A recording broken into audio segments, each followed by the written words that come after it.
Tim penyidik Kejaksaan Tinggi Sumsel menetapkan 3 tersangka juru perkara dugaan tindak pidana korupsi terkait pemberian kredit usaha rakyat atau KUR Bank Plat Abang Cabang Martapura, Kabupaten Ogan Komering Ulu Timur tahun 2020 sampai 2023.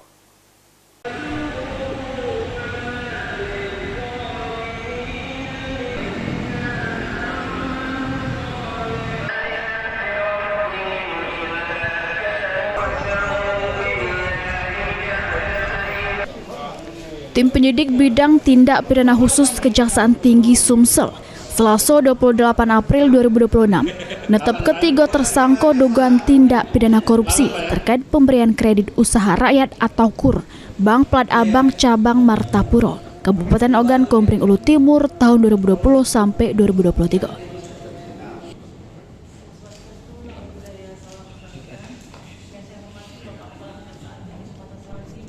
Ketiga tersangka yakni KS selaku pimpinan Bank Plat Abang Cabang Martapura periode 2021 sampai 2022, SF selaku pimpinan cabang periode 2022 sampai 2024, Samo FS selaku pengguna dana kredit usaha rakyat.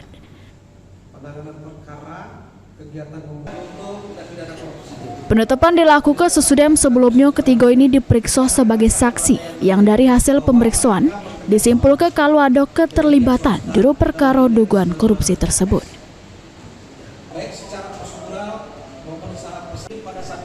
Kepala Kejaksaan Tinggi Sumatera Selatan, Ketut Sumedana nyatoke, penetapan tersangka dilakukan sesudah penyidik dapat alat bukti yang cukup. Dan ini juga dilaporkan oleh yang bersangkutan. Dari 3 tersangka, 2 diantaranya yakni KS sama FS langsung ditahan selama 20 hari ke depan di rutan kelas 1 Palembang, mulai 28 April sampai 17 Mei 2026. Sedangkan tersangka SF tidak ditahan karena bakal jalani ibadah haji.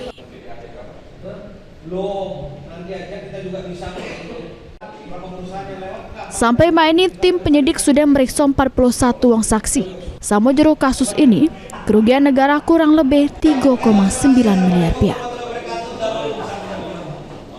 Kami juga menetapkan 3 orang tersangka, yaitu atas nama KS selaku pimpinan Bank Pemerintah Cabang Martapura periode 2001-2022 dan SF selaku pimpinan Bank Pemerintah Cabang Martapura tahun 2022-2024, dan yang ketiga FS selaku pengguna dana kredit usaha rakyat Bank Pemerintah Cabang Martapura. Jadi 3 orang ini yaitu KS, FF dan FS kita tetapkan sebagai tersangka. Kejaksaan Tinggi Sumsel negaske bakal terus mendalami perkara ini untuk mengungkap kemungkinan ada pihak lain yang terlibat serta memastikan proses hukum berjalan profesional sama transparan sampai tuntas. Muhammad Aidil, PAL TV.